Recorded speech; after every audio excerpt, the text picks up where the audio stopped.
We are going to Brazil, ladies and gentlemen. The Packers are going to Brazil, ladies and gentlemen. Let's head it to the intro.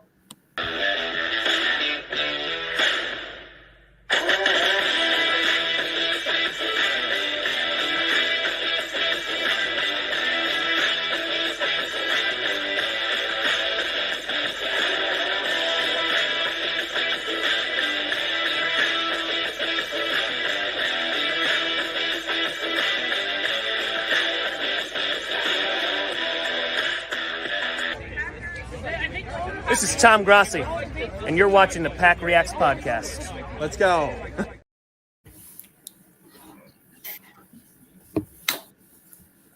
Welcome to PackReacts, ladies and gentlemen. I'm your co-host, Jeremy Hadler, along with our other co-host, Mike Arvonio, and we have our special guest, John Carlson, who has been on the show before, folks, and we'll be discussing the Packers' 2024 schedule and the 2024 NFL draft picks that the Packers selected, because we've not been on since draft day. We've been taking a hiatus, so we are back, ladies and gentlemen. We are back. Yeah, it's been a while, as you can see from my delayed start of the intro. Sorry about that, but yeah, thanks, John, for coming on. It was sad we didn't get you on for the draft. It was a good show. Did you catch any of the highlights? I caught some of it. I was in transit. I missed the first half hour of the draft, but that in the end was only like 2 picks. Yeah, it was fun. So thank you. But no, it seemed like you guys had something cool going on. Yeah, thank you to Packers diehards for joining. Yep, thank you. We had a pretty good stream for the first draft, I think, or first round. We had backgrounds. I was doing the ticker tape on the bottom. So hopefully I did see that. That was cool. That was I tried to put some work into it, but won't say we're Tom Grossi with the actual overlays and but it was a good thing. So hopefully we could. Well, granted, actually announcement for the stream. I've booked my hotel for Green Bay for the draft next year. So hopefully I won't actually be joining next year. So or I may be joining live from Green Bay. But we can have that.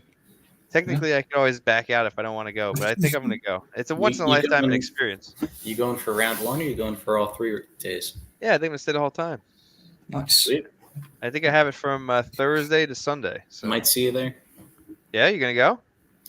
I'm thinking about it. It's funny. I was on the fence about it because I was like, will it really be the same? Is it worth the crowds? Is it worth everything? But then my grandpa, who lives in the area, called me up the other day, and he was like, I don't know if he even knew the draft was coming to Green Bay, but he said, I just heard you guys have to come out. We're going to call everybody. Everybody has to come. We'll host you. So and that might have given me the nudge I need. So yeah, there you go. If I go, I don't think I'm going to go for night one because I feel like that'd be cool, but that's a late night, a lot of traffic. I feel like it would be just as cool to go night 2, a little less crazy. You see more picks. It starts a little earlier. I don't know, but I think I'll end up going. That's the thing. I couldn't get a hotel in Green Bay. I'm going to be staying in Appleton or wherever I got it. So I'm going to have to deal with the traffic. It's going to be a nightmare. But here's what I viewed it as. This is a once-in-a-lifetime opportunity. I don't think this is going to happen again anytime soon. So I think it's going to be cool. It's cool for the city of Green Bay. It's going to be a cool fan experience. I've been to the draft a few times now, a bunch of times when I was in New York. When I was in Philadelphia, I went. So it's a good experience. But being in Lambeau, I think is going to be awesome. So I'm just excited for the crowd and the atmosphere that's going to be there. So. I went in Philly too. I went night 2 to see the Kevin King pick live in Philly. Oh yeah, I went for night 1, so I didn't see anything. Actually, yeah, you're right. You saw the trailer. I I was on the line. They were super slow when Mahomes got picked, so I didn't get to see that. I heard about Mitchell Trubisky online too, but I got in pick 13. Whenever the Eagles picked, I forget who they got, a linebacker. They got Derek Barnett. Yeah, Derek Barnett. Jeremy knows all this stuff. But I knew you would know that. I was thinking in my head, Jeremy definitely knows who this is. That's when I got in. So I didn't see Mahomes get picked. I didn't see the top picks. But yeah. Yeah, when I went to New York, I saw Randall Cobb get picked. He was right in front of me because I would only go for night 2. For when I was in New York, you couldn't get tickets for night 1 without knowing somebody.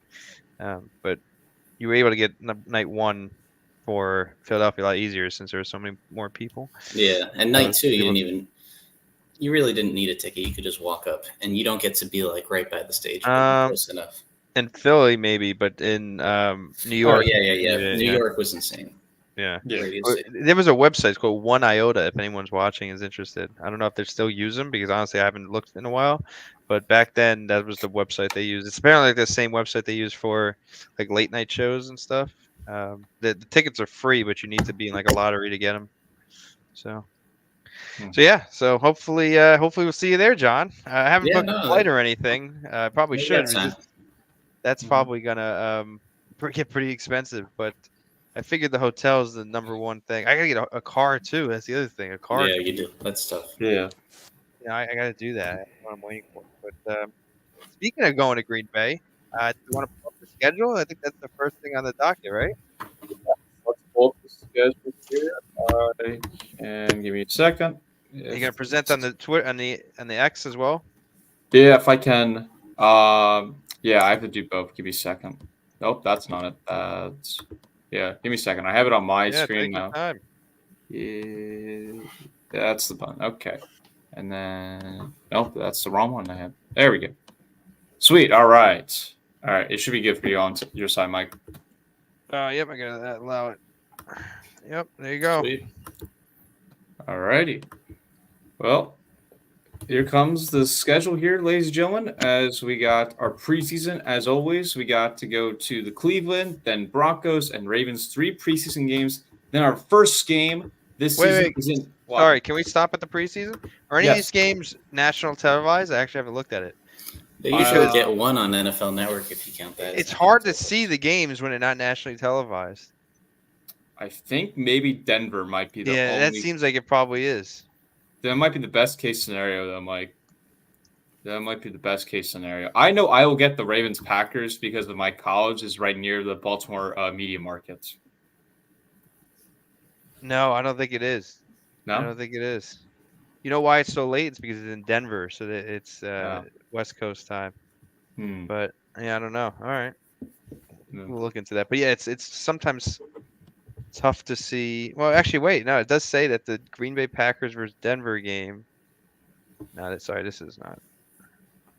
Okay, don't worry about this. Keep going. Okay.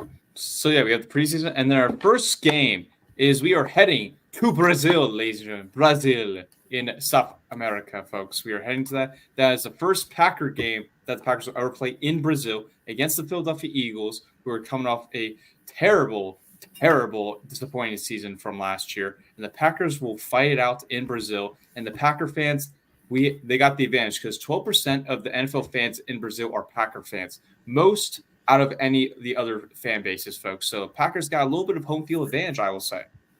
I heard that it's very hard to get these tickets or something. That it's They're like really $700, expensive. $800 right now. Really? Yeah. Wow. That's crazy. Well, that's interesting. I wonder because I mean it's got to be a big stadium. It's a soccer stadium, right? Yeah, so it's those gotta be a stadiums big are not stadium. small. Yeah, I guess it's a big country getting NFL for the very first time. I guess. I don't know. And like you said, the Packers are a draw. That's true. Yeah. Well, I mean- it's a good thing I didn't plan on going because I'm not spending $800 to go to the game in Brazil. I thought the game would have been cheap. Yeah, I guess not. No, I guess not. I mean, I keep hearing rumors that I forget, me and Mike talked about this on PackReacts once, where it was about the rule of like you cannot wear the color green inside the stadium, even the fans. Correct. Yeah. The rule is still happening, is what I keep hearing. Like it's going to take place where no one can wear green in It's the problematic stadium. for two teams that have green logos. Exactly. I still think it's a dumb rule. But I still think it's a dumb rule. All right. Then moving on to week 2 is our home opener against the Indianapolis Colts, who have Anthony Richardson, Michael Pittman, and Jonathan Taylor, the Wisconsin Badger alumni. I don't know. I get scared weeks 1 and 2 because Mike can attest. We were there live. The Packers, they've always struggled against running quarterbacks. It feels like going back 5-10 years. And the last time they played a running quarterback that I can remember was Tommy DeVito in MetLife. And that's like a terrible running quarterback. And then Yep. you start the season, Jalen Hurts. Then you go Anthony Richardson. Those are elite running quarterbacks that also have elite running backs, really good offensive lines. Mhm. And it's scary because you could say it was just Joe Barry, Mike Pettin struggling, but does that switch get flipped? And literally, it has to happen one game if they're going to contain Jalen Hurts. Mhm. And the last time we played Jalen Hurts, he had 100 rushing yards in the first quarter. He did. Or something like that. And I don't know. It's scary, but what I like about the schedule, what we'll get to, is it's after those first 2 weeks, it's a very forgiving stretch after that, where if they struggle, they can get back on track. Yeah. Like The other thing, yeah, I mean, I think it's also, here's the thing, right? Like that flight to Brazil is not going to be the easiest flight in the world by whatsoever. So to have Jalen Hurts as a running quarterback on the defensive side, you're already probably jet lagged as it is. Not that you have really the time difference, but definitely this long flight. It could be, problematic with someone that can run all over you, especially in week one, as you really expect the defense to make a big jump from where they were last year. In the first year, Jeff Hafley's defense, probably not. So you're probably expecting growing pains in that period of time. Not too worried about the Colts. I mean, I know Anthony Richardson is a good quarterback. He's coming from, correct me if I'm wrong, an ACL. Is that correct? Or no, it can't It was be. a shoulder, I think. Shoulder? Shoulder, yeah. Shoulder. Okay, shoulder. But he was out for like the end of the season last year, right? Yeah. Yes. So, who knows what his health is going to be. He's still going to be getting up to speed, but I still think he's a good player. But I'm not too concerned about the Colts. But I think the Eagles are going to be a good test of what it is. But really, think about this: you got rid of the Eagles, you don't have to go to Philadelphia and deal with those fans for a long time now, right? You switch a road game to a home game. Yeah.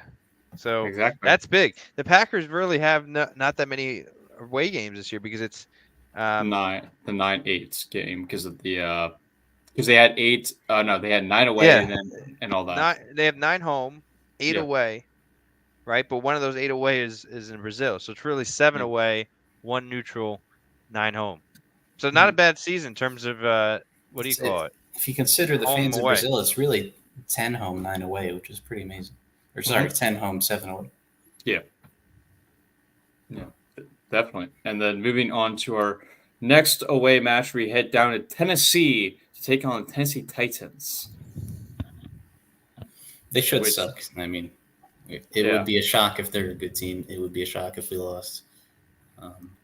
I don't know. I don't know what else to say about Tennessee. No Derrick Henry. Right? Who's their quarterback now? Is this Will Levis? Or Will Levis. Will Levis, Mr. Mayo, that likes to put mayo in his coffee. Really? So Tannehill's done? Tannehill's out of there. Tannehill's gone. Didn't they have somebody else as the backup? They just had Malik Willis, maybe? Oh, Malik Willis, yeah. Really? He's not that great. So it's just Will Levis now, huh? Yeah, Will Levis. Wow. Okay. So I mean, look, the Packers could be. Are we doing predictions too, or no? But we can do predictions on this too if you want to. We can go start from. All right. Let's start. Let's go up. All right. I'll start off. My idea. So I'm gonna say the Packers win just because it's in Brazil and it's a little bit different. I just want to win that game because it was sad to lose to the Giants in London. One, because it's the Giants, but 2, because it was like our first international game. So I don't want to go 0-2 in international games, but I don't know. This could go either way. Yeah. Yeah. I mean, I don't know. It might be pessimism, but I'm saying loss week 1, win week 2. Yeah. I'm going win here just because, like Mike said, the Brazil, but I also think the home field advantage is going to definitely play a huge factor in this. And I'm very curious to see how Jeff Hafley does his defense because I really think it's going to depend on how Jeff Hafley does the defense in this game. Okay. We're going to the Colts now? Colts now, yes. Colts, I think we'll be okay. Yeah, it's home opener. I don't think the Colts are that good. Then Tennessee, I will say dub. Win. Yep. All right. And then we play the first golden package game is the Minnesota Vikings game because the Packers have 3 golden package games this season. which all three of them are divisional rivals. So Really? that's gonna be fun. Yes. You got the Vikings, then you got the Lions, and then you got the Bears. And that's the one from Milwaukee, right? That's the one that the Yes. problem with the Detroit thing. Yeah. Yeah. No, I mean, look, this is gonna be interesting. Aaron Jones makes his return to Lambeau Field. Justin Jefferson. Who's the quarterback now? Is it what's his name? JJ McCarthy. McCarthy. Is he going to be the starter? You're right. I mean, There's we don't know. Is it going to be McCarthy? Is it going to be Darnold? Right. That's what I'm thinking of. I think I'd rather go against McCarthy. Yeah, I'd rather too. I think probably Darnold is serviceable, but McCarthy, you can't expect much from him week 3. Exactly. If I'm the Vikings, right, I let Darnold start out the season. Probably let McCarthy come in towards the end, but I think it's going to be Darnold. Why get Darnold if you're not going to let him play in the beginning of the season? So I think it's going to be Darnold. But either way, I think this is going to be a win. A division rival's always tough, but this is the home game against the Vikings. I think the Vikings are probably the worst team in the division, so I think this is a win. Yeah, I mean, earlier in the offseason, I pretty much wrote off the Vikings for the QB situation. But Darnold, he's not good, but he's not terrible either. They got Jefferson. I don't think Jefferson's going to hold out through the season. I think he'll play. They've got Hawkinson. They've got Aaron Jones. That can still be an explosive offense, even with Sam Darnold. I don't think their defense is that great. No. It might be closer than people think, but I think it's a win. I think the Packers are going to win it here. But again, like you look at, besides Tennessee's game, besides Tennessee Titans, I mean, you're going to be the Packers defense is going to be challenged on this run. They're going to be challenged with Aaron Jones, Jonathan Taylor, Saquon Barkley, Jalen Hurts, Anthony Richardson. You're going to be tested on these running back, quarterbacks, and running backs.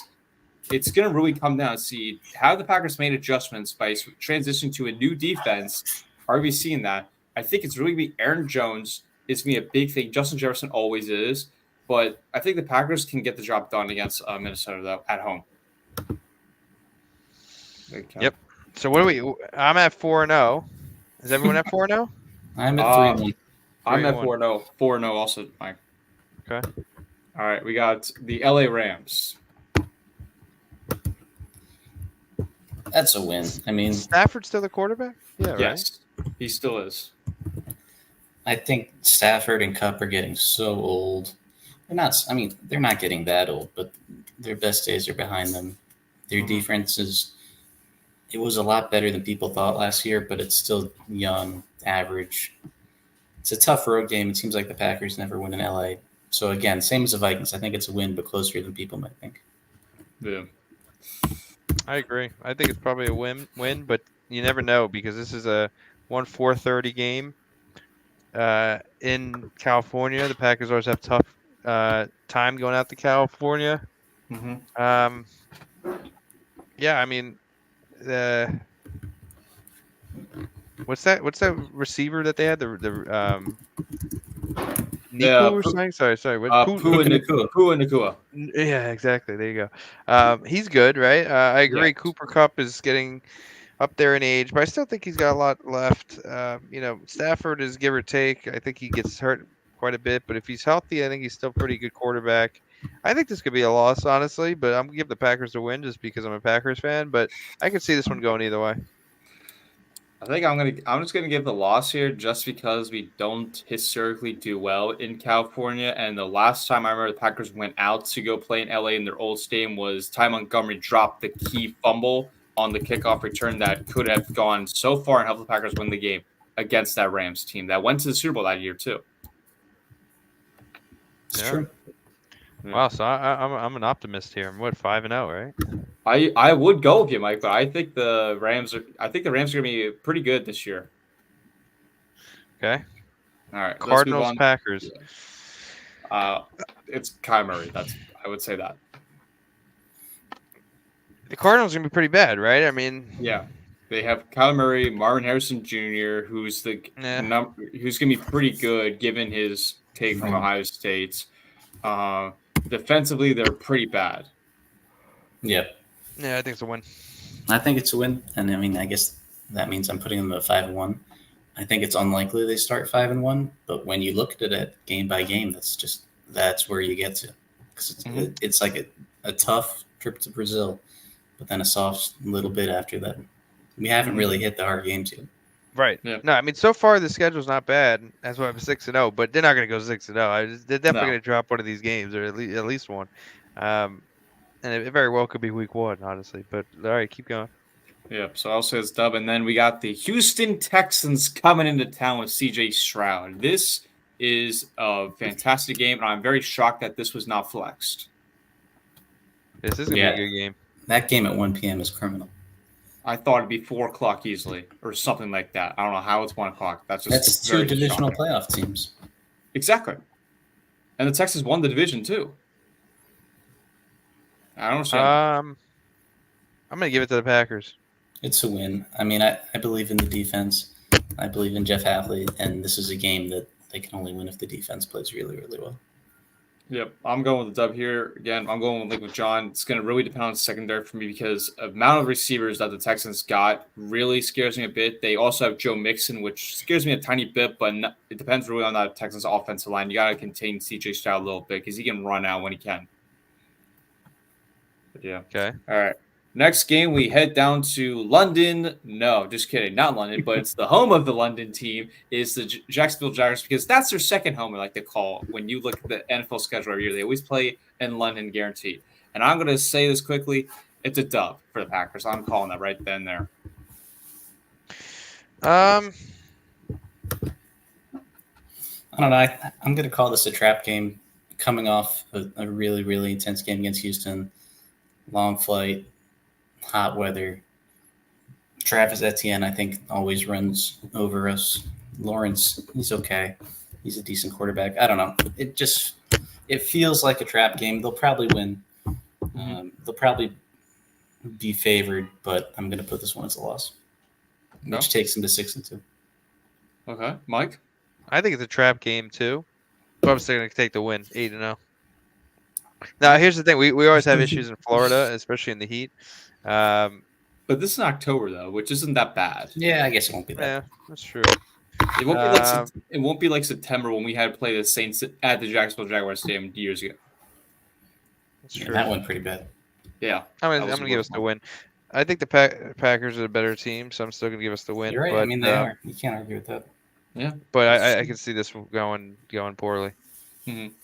And then we get to our first good matchup, I like to call division rivals, which is the Detroit Lions coming to town 4:25 against the Green Bay Packers on, I believe this is a Thursday night game, if I'm correct, too. That's 4:25. It can't be. Nah. Excuse me, Sunday. The second one is the second Thursday. one. Yeah, that's what I meant.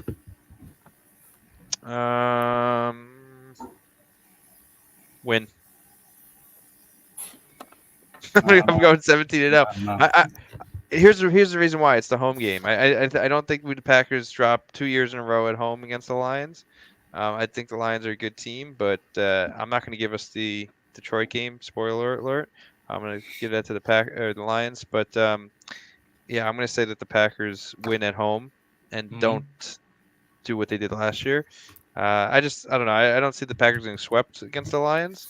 And if there's a game to win, I think it's the home game. So that's I'll why. do the same. Win this one, lose in Detroit.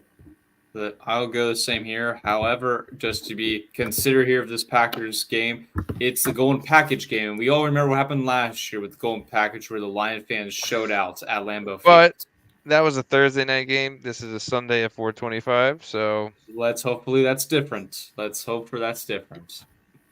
Because that was very annoying to watch. That's right.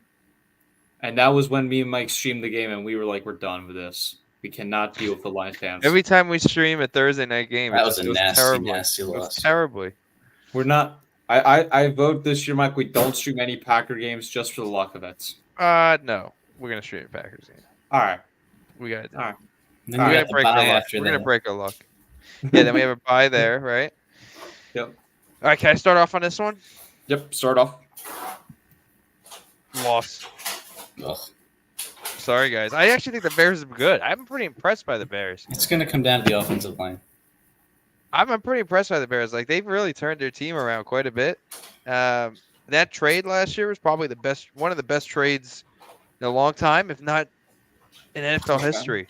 To get the number 1 pick the next year, to get the top quarterback probably in a long time, right? Yeah. Plus to get one of the best receivers in the league, plus to get the next year's first round pick. I mean, that's pretty good for the Bears. So Yeah, no, they killed it mainly because the Panthers ended up sucking. But yeah, I know. Exactly. But yeah, I'm gonna give the Bears this one just because it's in Chicago, and I honestly think the Bears would be better than a lot of people think. I think they could have some success this year. I think we shouldn't count them out. I don't know. I mean, if their offensive line can play, they're going to be probably a wild card team, and it's painful to say that. But I'm going to go with Williams. Still has some rookie mistakes. Keenan Allen is out with a hamstring injury by now. The offensive line doesn't exceed expectations. Packers win. This is going to be plain and simple. I believe this is going to be a Packer blowout here. I'm going to call that right now. I don't think the Bears got better, really, because obviously they got Caleb Williams. Great. But Keenan Allen, he's injury prone, not the same old guy he is. DJ Moore, when you put him against the Packers secondary, he got cooked. He did not do anything against us. The running back, DeAndre Swift, is not that great of a running back when you really look at him, because when you look at his years, last year with the Eagles, he had the Eagles' offensive line. He did not do great. And if he didn't have the Eagles' offensive line, his stock would have went so far down. And you can go look at the same in Detroit. He had potential to be so good, but the Lions had replaced because they wanted Jahmyr Gibbs and they wanted other running backs too. And I just don't think the Bears are going to be that great. I think at best 8 and 9 wins. Could be a wild card team. I'm going to give them that credit, but I don't think they're going to be a team to win the division. I don't think they're going to be like, got to be very sleepy. Watch out for this team. I think they're going to get some couple wins that people might not think. I just don't think they'll beat the Packers though. I hope not. All right, so I got my first loss. John's at what, 2 losses? Yeah. So I'm 9-1. Jeremy, what are you at, 9-1? Yeah, I'm the same with John. Are you 8-2? Yeah, me too. I had the yeah. Okay. Niners loss. Not going to happen, unfortunately. This is the day before my birthday too. I badly want to give it to the Packers so badly, but I gotta give it to the Niners. I have to give it to the Niners. I badly want the Packers to beat the Niners for my early birthday gift, but I don't think it'll happen. So close. No. Win. I think we go win. And here's the amazing thing is they can win every game. And yes. That's not a stretch to say that, and it's very exciting. Yeah. And here's why I think they win this game. It's at home, all right? The 49ers have to come from California to Green Bay. The Packers just went from Chicago to Green Bay, so that's we're coming off pretty rested. And we should have beat that. We should have been in the what do you call it? We should have been in the NFC Championship game last year. So we should have beat them. I think this is our time to get some retribution at home. I'm still not 100% sold on some of the players that the 49ers have. Brock Purdy being number 1. They're the better team, unfortunately. They're still the better team. I agree. Otherwise, I agree they're the better team, but I wouldn't count the Packers out here. This could be the part of the season where we start to hit a groove. I just said we're going to lose to the Bears, but like if you kind of like that Kansas City game last year, where like if you win this game, it could propel you into a lot of success for further down the line. I think this is probably the biggest game on the Packers' schedule, and I think the Packers could have some success in this year. I really think they can. They can beat anybody, but they're still so young. New coaches exactly. Can lose to anybody too. Yeah, exactly. I know. No, I'm not saying that this is a given. I'm just saying that I think this could be the game, like the Kansas City game last year, that could propel us into the playoffs. So I'm going to give him this one. All right. And then we move on to Thanksgiving night, which is against the Miami Dolphins at home. Jeremy, you go first for this one. All right. I think it really depends on the weather here. I really think it is because we've seen Tua in the cold and he was terrible. When he's in warm, he's good. Now, I think my guess, I feel like it's going to be a rainy, dewy night in Green Bay, Wisconsin that night. So I'm going to give the Packers a dub. And it's also really going to depend on, like, when we had to play them last time on Christmas, it's really going to depend on how we're going to contain those receivers. Because the last time we played the Miami Dolphins, Tua threw 5 interceptions with a concussion, which I don't think is going to happen with that many interceptions. But I think it's really going to depend on Tyreek Hill, because Tyreek Hill can get that speed going. But you also got to watch out for Jalen Waddle. I'm going to So say go. Yeah. Sorry. What you say? I'm going to give it a Packer dub. I'm excited for this game. I don't think we've played nighttime in Thanksgiving ever. Am I wrong about that? I think you Or are maybe wrong. was it when Brett Favre they I think retired it his Brett number? Favre game, definitely. Yeah, the Brett Yeah, Favre game. When they retired his number? Maybe that was the last time. Yeah. Okay, so it's been Brutal. since then that we played nighttime at Thanksgiving. It's home. I think it could go either way, honestly. I Yeah. was actually going to give this one to the Dolphins, but I'll give it to the Packers. All right. Yeah. But I think it's going to be tough. I think the Dolphins I are a think good it will. team. They're very fast on, Yep. what do you call it? Receiver with Oh, yeah. Tyreek Hill and Waddle. Yep. Good running backs, good defense. Yep.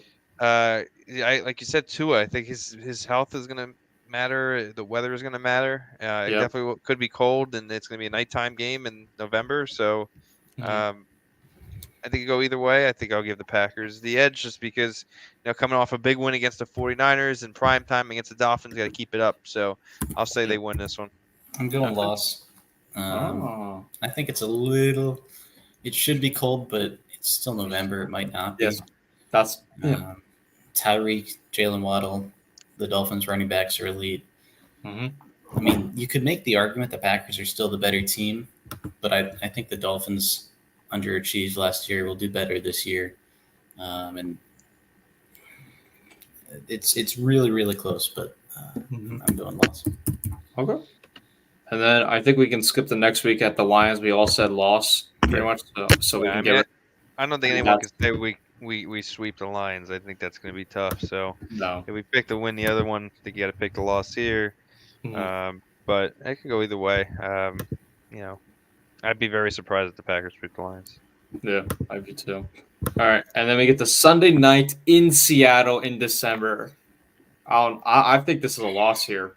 Me personally, knowing every time when we go play the Seahawks at Seattle, we always lose. I'm going to win. I don't think the Seahawks have a single elite player. I think they have a bunch of guys who are like they have a bunch of like borderline Pro Bowl guys. I don't see any elite players. And I don't know. I don't think Geno Smith is that good. Yep. It's an interesting game. It'll be tough. It's a tough place to play, but I think the Packers find a way to win. I'm going to give this one to the Seahawks. I think it's tough to go out there, 12th man. Yeah. Seahawks aren't a bad team. Who's their coach now again? Mike McDonald came from the Baltimore Ravens defensive coordinator. Oh, right. Yeah, this is his first year, right? Push. Yeah, first year. His new defensive scheme. I'm going to give it to the Seahawks. I just think it's going to be very tough in that game. It's going to be very tough. But moving on to Monday night. You picked the Seahawks? I picked the Seahawks, yeah. You guys are telling me they're going to beat the Niners and lose to the Seahawks? Yeah, I think so because it's a away game. Yeah, I guess. I said loss to the Niners. I mean, yeah, I said Packers lose to the Niners, John. But I think the Seahawks is just going to be psychological, knowing what just happened when we play in Seattle, the NFC Championship game, the Hail Mary, which has still annoyed me to this day, both of them.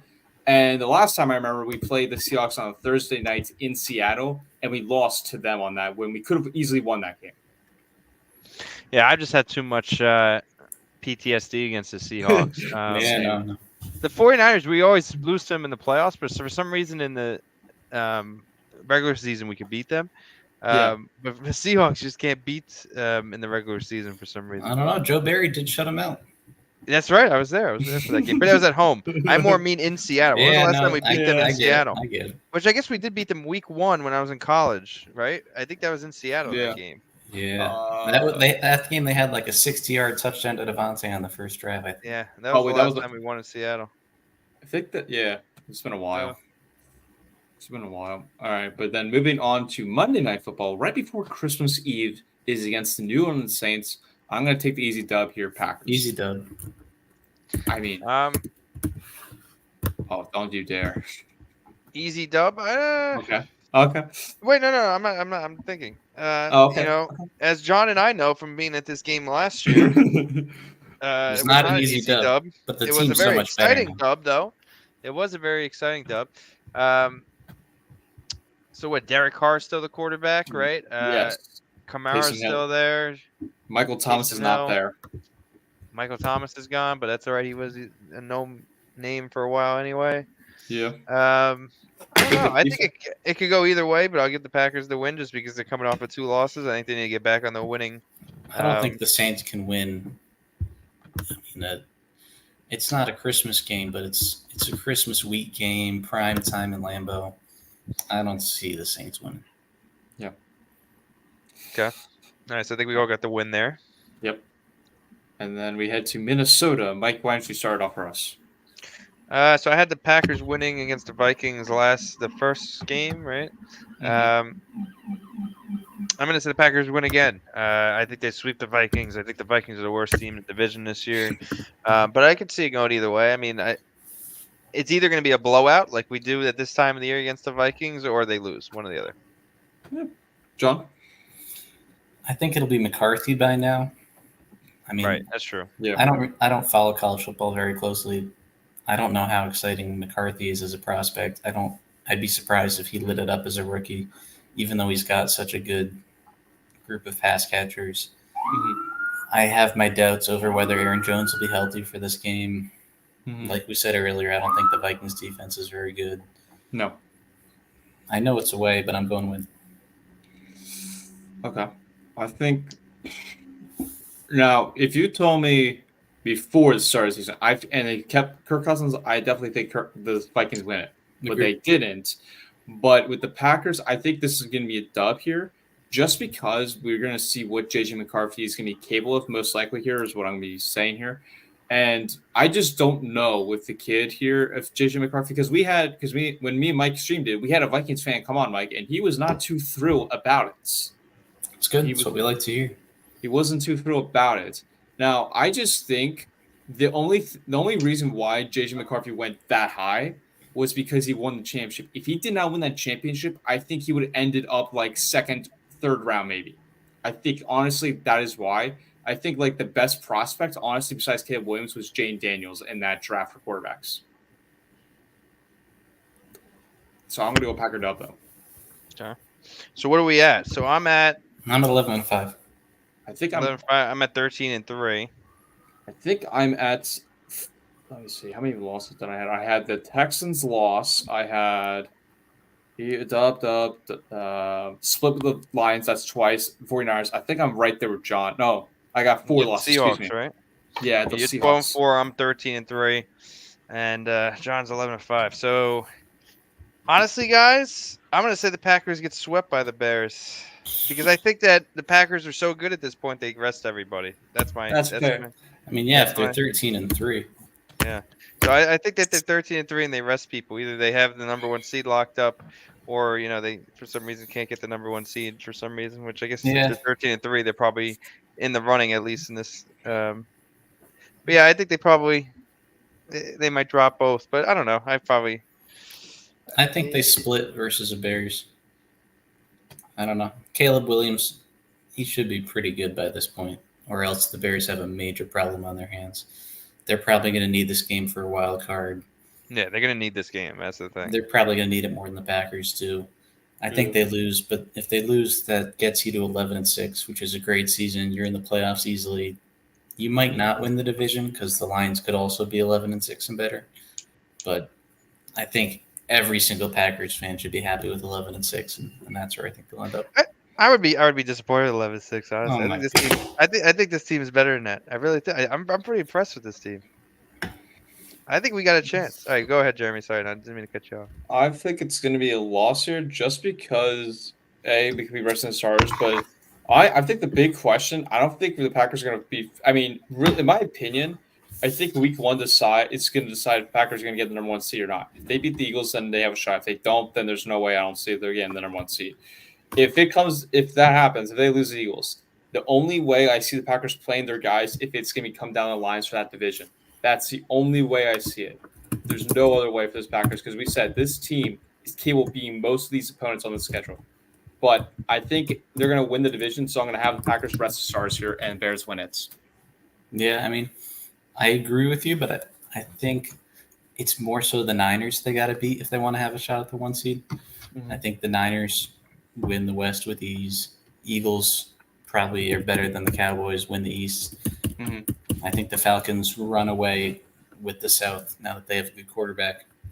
But I don't know. It feels like I agree that the Eagles game and the Niners game are the ones that'll tell you if this team is a contender. Mm-hmm. Right. No, definitely that week 1 game is going to set the tone for the rest of the season. If they could win that game and win it pretty handedly, We're feeling really good. that's the tone. Because after that week 1, you kind of get into a no man's land of not much challenge.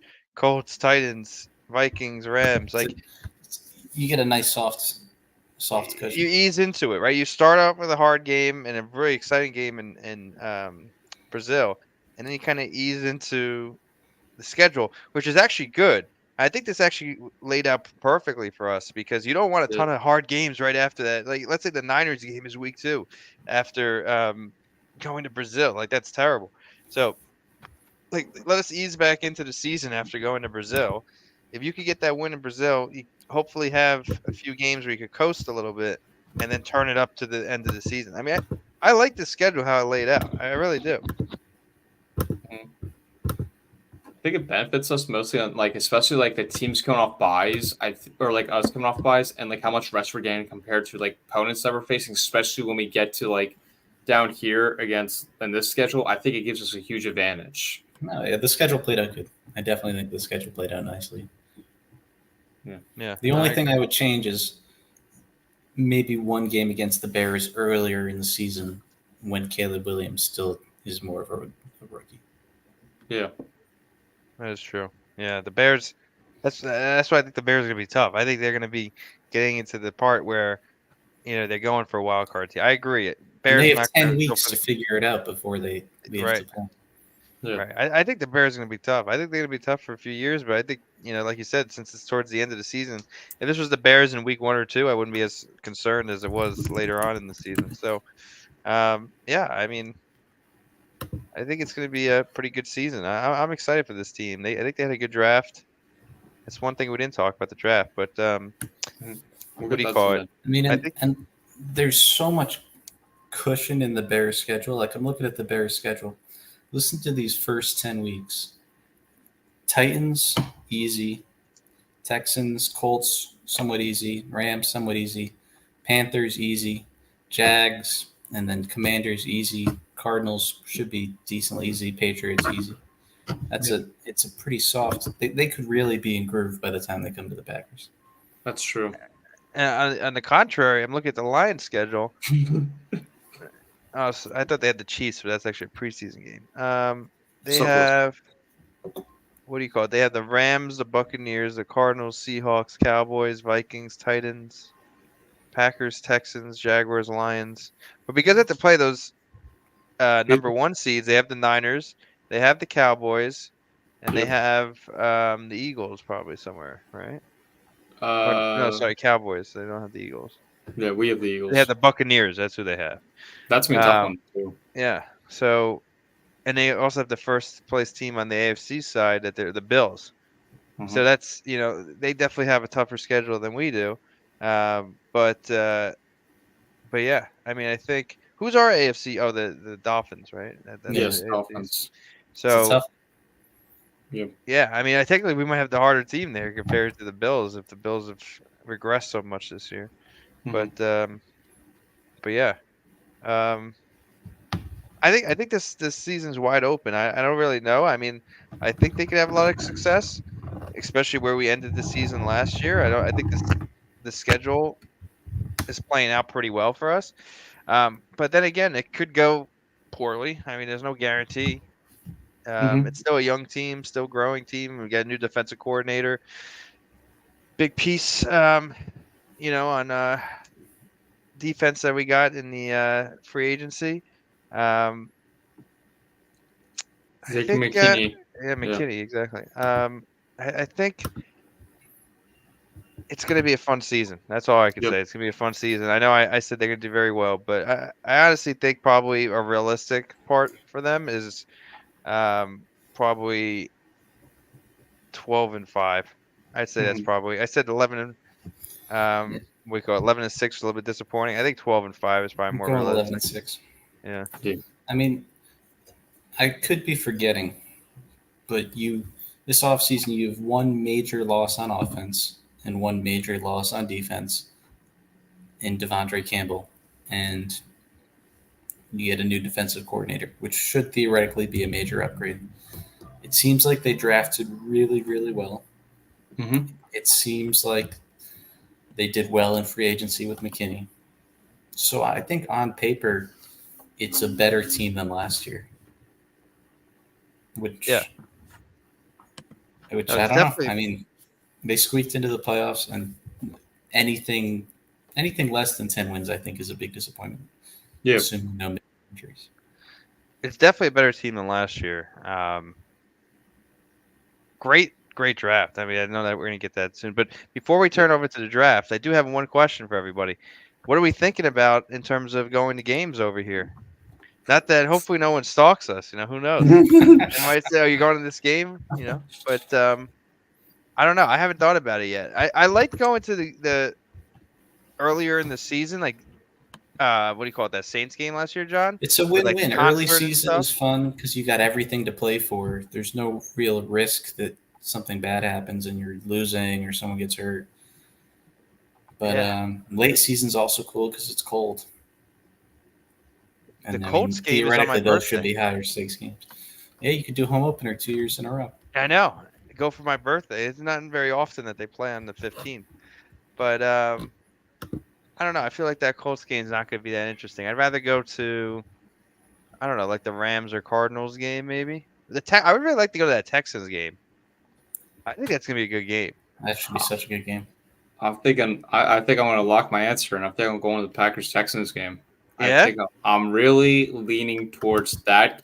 It was between that and the 49ers. My dad already sold the 49ers tickets and the Lions tickets at home, which that was insane if people buying the tickets. So I think I'm going to lead my answer towards the Texans Packers. That's the more likely case scenario. And I badly want to see this because my best friend is a huge Texas fan. I just want to watch CJ Stroud and Jordan Love go at it. It's always fun to see a team you've never seen before. And I doubt any of us have ever seen the Texans play before. I have never seen the Texans in person play before. I've seen them on TV with my best friend. That's all. So we'll see. But we still haven't gotten to a game together yet, Jeremy. John and I have gone to the game, but we haven't gotten. We gotta get that going. I'm telling you, I think the Texans-Packers game is going to be a good game. I think it'd be a pretty good game to go out to. I think it would be. Especially it's October 20th. You get a nice day. It's a Sunday. Texans, Packers. I mean, it's been nice. I mean, you're not going to have to stay up all night, dealing with the traffic, all day. I think the Texans, Packers game is a perfect game to go to. I agree. All right, we'll be in contact after this. It's a shame. No East Coast games this year. No, but to go to an away game, I have a friend that lives in Seattle. I might go to that Seattle game. I was going to say that. There you go. Yeah, I was thinking about it. I think it's not a bad idea, actually. I mean, it's December 15th. It's right before Christmas break. So, yeah, that's a good one. I guess if the Packers had a, what do you call it, training camp in Green Bay, which they've had 2 years in a row now, I guess it'd have to be the Ravens week because both preseason games are away. Ooh, that would be cool. Yeah. But I bet you maybe they do it in away. Maybe they go to do it in Cleveland this year. I think that'd be very interesting if it was in Cleveland. Like a joint practice? Yeah, joint practices. Joint practice. We haven't done well in the joint practices. They have not gone well for the Packers. Or Denver. It's good to get the intensity. That's true. Maybe I'll go out to Denver for the joint practice. I have a friend that lives in Denver now. There you go. That's a commitment. If they have planning a trip for the preseason. Well, here's the thing, right? there's a lot to do in Denver. You go out hiking. No, over yeah, there, totally. If you've never yeah. been to Denver, that's a cool trip. I went this I've year. never been to Actually. Denver. I went skiing this year. So, but yeah, I probably wouldn't have to pay for a hotel, so I'm inviting myself over to his place. But I hope no. he's not listening right now. he's probably telling his wife that don't answer the phone. No, I'm just kidding. What do you call it? I don't know. But that's a interesting idea. But yeah, because I went to the New England one last year and that was fun. It was a good experience to see training camp. I had never seen that before, so I'd recommend it. You guys have never been to training camp, or you've been to training camp before? No. No. Yeah, that was my first time ever. So something I wanted to do. But it's not super exciting. But if you're gonna go for a joint practice. It's definitely much better than otherwise. So Yeah. All right. Now let's get back to the Packers here, where we think that this is a better team. And why? Well, let's look at what we drafted from the 2024 NFL draft class. First pick, we got Jordan Morgan, which me and Mike were not big fans of it at the time of the pick because we thought we could get somebody else. We think he could be a pretty good player, but we had our eyes on Cooper DeJean or some other players like the Lions got not Kool-Aid. well, I think we were also thinking about the guy from Duke, right? What's his name? Grant Barton. Grant Yeah, Barton. who went the pick after us. Yeah, I think if anything, that's the guy that you're going to be tagged to, right? Like, I've got a bad feeling it'll be a Josh Myers, Creed Humphrey situation. Creed Humphrey situation, yeah. That's all right. I don't know. I feel like the Packers are so good at developing offensive linemen. It's impossible for this to be a bust. Yeah. He just might not be like a Pro Bowl caliber guy. And if you get an average starter, I guess that's fine. Yeah, I like the pick. I think it's high floor, low ceiling, probably. Yeah. Yeah. I like the pick. I think it's going in. I want an offensive lineman. I think that's one of the biggest needs for this team going in. I kind of wanted Cooper DeJean going into it, especially when what's his name, the Alabama guy was falling. I wanted him. Kool-Aid. Yeah. No, not Kool-Aid. The other guy. Quinyon Mitchell. No. The other guy. The D something. Let's see. Sorry. Hang on, I'm thinking. The guy went to Avon Arnold or something, right? Wasn't it? Yeah, Terrion Arnold. Terrion Arnold. Yeah. I wanted him to fall, but he obviously didn't fall up to us. So, look, I think. Did I know Jordan Morgan going into it? I'd be lying if I said I did, but I think it could be a good pick. I saw some of the highlights. I'm not going to say I did a ton of research into him, but if you can get someone to replace David Bakhtiari at left tackle and be a stalwart at the position for a bunch of years, that's an amazing use of the pick. Now, I'm not sure if Jordan Morgan's going to be the guy, but obviously they think that he is going to be the guy for picking him as high as they did. You don't pick an offensive lineman left tackle in the first round and not expect him to be a starting caliber tackle. Even if he struggles, I feel like they have to start him because he's a first round pick, and you got to give him a chance. You got to give him reps. Yeah. If anything, you move him to right tackle. If they're worried about him starting at left tackle, you put him at right tackle. It seems like you take Sean Ryan, Rasheed Walker, whoever looks better in training camp, the other guy loses their job to Jordan Morgan. Yeah. I think here's what I would say, right? You got to find Zach Tom what you think his long-term best position is, and then keep him there. Because I really think he's a, you have your best five out there, right? Well, Zach Tom and Elton Jenkins are best five. Like, there's no doubt about that, right? So Elton Jenkins is left guard. We've tried moving him around. It didn't really work. So put him in left guard, right? We already got that position. So now Zach Tom right now is at right tackle. Is Zach Tom long-term going to be right tackle, or is he better at right guard? I don't think he's really a left tackle at this point, right? So maybe you move him to guard, right? You put Morgan as the right tackle, and then you leave Rasheed Walker a left tackle, because I think Rasheed Walker played pretty well. What that does is it saves you from putting Sean Ryan out there, which, I know Jeremy likes Sean Ryan, but I'm still not too super sold on him. Okay. But the thing is you got to be comfortable where you put Zach Tom. I don't want to be waiting on Zach Tom. I think Zach Tom's time is now. Put him where you see him excelling into the future. Yeah. That's my main intent in all this. Yeah, I mean, there was talk in the Packers front office where I think it was Rob Demoski asked one of the Packers personnel people where they were asking about Zach Tom, and they said Zach Tom could play like a Pro Bowl at right guard. He could be at right tackle too. But they also said he could be a Hall of Fame center. They think he could really be good at the center position too, which Josh Myers' contract is up after the season. So you could see Zach Tom move to center after this for next year. No, then do it. I mean, I am not investing any of my chips into Josh Myers after what I've seen. So if that's true and he could be an Hall of Fame center, put him in center. I mean, you can make the argument he's a top 5 player in the Packers roster. Yep. Sorry, who? Zach Tom. Oh, I thought you were talking about Josh Myers. No, I think he's going to lose his job. Yeah. Like, I'd almost rather, like you said, if Zach Tom is going to be a center long term, put him as center and then keep Sean Ryan at right guard, probably over Josh Myers. But you got to decide where Zach Tom is going to be and put him there because it's like Elgton Jenkins. You don't want to mess around Elgton Jenkins. He's too valuable at his best position. Well, I want Zach Tom in his best position, not in a placeholder anymore. The placeholder was for other seasons, not now. So now that we have Jordan Morgan, I think we have the ability to put him as a placeholder for a year to learn at right guard and then put Zach Tom where you want him to be. And then unless you really think he's ready to be left tackle and what do you call it? Then just put him at left tackle. Yeah. I think his long term, I mean, we're on the same page that best case scenario ceiling for Jordan Morgan's left tackle. You agree with that? Yeah, I agree. I mean, he could also play right guard. They said that too. You put him inside, which he isn't that bad at. But he has the same measurements as Brian Bulaga, pretty much, of like everything that they tested him out for. He had almost the exact same measurements as Brian Bulaga, and we all know what happened to Brian Bulaga. What happened? Yeah, I agree. Good pick. But guess what? Bakhtiari is still what do you call it? Free agent. Still free agent, huh?